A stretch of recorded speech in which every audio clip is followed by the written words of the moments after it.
Bienvenue dans les énergies scolaires. Épisode 119. Extra classe.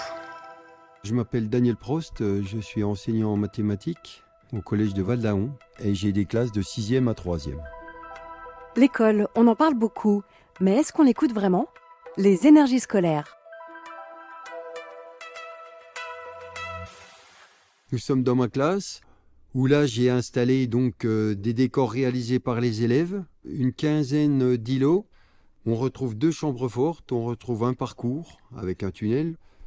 Pour les mettre en condition, je ferme les volets, je mets des petites lumières, je mets une petite musique type escape game. Là, je n'ai plus qu'à attendre les élèves.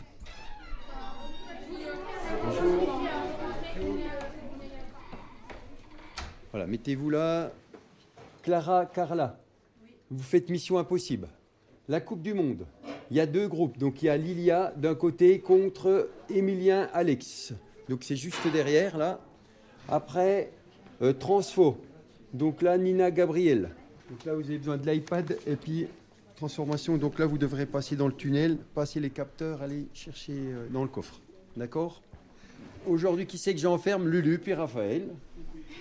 Titanic, voilà, je vais vous enfermer là-bas. Durant de nombreuses années, j'ai enseigné dans une salle normale, donc j'avais déjà ma classe jeu. 2 profs de techno m'ont donné l'opportunité de venir vers eux. Ils avaient une salle mal occupée, donc ils m'ont proposé de venir pour faire un pôle un peu plus technique et qui m'a permis de m'agrandir, de faire des escape games plus évolués avec des petites cabanes en dur. Là, vous devez trouver déjà, comprendre le code Morse. Vous allez appeler de l'aide, donc vous allez faire également du code Morse. Et puis après, grâce à ce que vous allez comprendre, vous allez pouvoir ouvrir le cadenas qui est ici. Quand vous aurez le code, vous presserez sur le bouton là pour ouvrir le coffre. Et là-dedans, il y aura un jeu de clés pour pouvoir sortir. Moi, ce que j'adore, c'est créer, quoi. Sur le bois, les choses comme ça, chez moi, le bricolage, voilà, quoi. J'adore créer, quoi. Le premier jeu que j'ai créé, c'est l'épisode 1, La menace des nombres. Donc, c'est 6 planètes qui tournent. Ça peut être les tables de multiplication, les relatifs, les choses comme ça. J'en fais tout le temps. Dès que j'ai une idée, je le fais. Personne ne pénètre dans un secteur où l'alarme ne s'est pas déclenchée et elle ne s'est pas déclenchée en secteur 21. Attends. Les élèves dans cet escape game sont Tom Cruise. Donc, on voit déjà une petite vidéo de 3-4 minutes. Là, vous avez un robot à pince, un M-Bot, un parcours. Les élèves doivent déjà programmer ce robot M-Bot. Et donc, le but, c'est d'aller chercher une liste d'espions qui est au fond du parcours. En 4e et en 3e, ils ont 3h30 de maths. Durant ces 3h30, il y a 1 heure d'escape game par semaine, 1 heure avec les cônes, les balises électroniques. Et le reste du temps, c'est soit déjà correction d'exercice, regarder le cours, faire des activités qui restent toujours ludiques, et puis également insérer donc des jeux. Ici, on a 2 armoires. Il y a des jeux de tout type, des jeux achetés, des jeux construits avec les élèves. Donc en quantité de jeux, là, c'est en centaines. Ici, c'est l'armoire des jeux de maths. La plupart des jeux sont des jeux de rapidité. Par exemple, le jungle, réadapté. J'ai adapté au niveau des formes. Donc j'ai un jungle sur les noms des volumes, un jungle sur les R périmètres, les formules R périmètres ou R volume. Quel type d'élève j'étais ? J'étais un cancre. À ce moment-là, je pensais qu'au foot. D'ailleurs, j'ai quitté le collège en 4e, donc j'ai fait un CAP. Et là, j'ai rencontré quelqu'un qui m'a donné le goût au travail et le goût à l'école. Donc après, j'ai fait un bac, j'ai fait l'UT, j'ai fait l'ENSEM. J'ai travaillé quelques années en tant qu'ingénieur. Ça ne me plaisait pas du tout. Et là, j'ai choisi de partir dans l'enseignement. J'ai fait quelques années en tant que prof de mécanique. Puis, on m'a proposé une reconversion en mathématiques. Donc là, je me suis dit, je veux faire quelque chose de ludique avec des jeux. J'ai à peu près, on va dire, 200-210 escape games qui me permettent de varier en fonction du niveau de l'élève et en fonction du niveau de sa classe, quoi.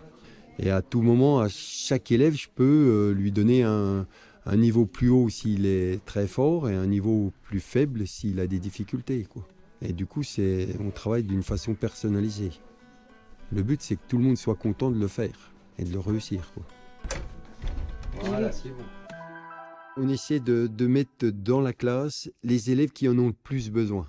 Donc ceux qui sont, par exemple, dyslexiques ou ceux qui sont contre l'école ou qui ont des difficultés dans leur scolarité, on essaie de les mettre dans cette classe.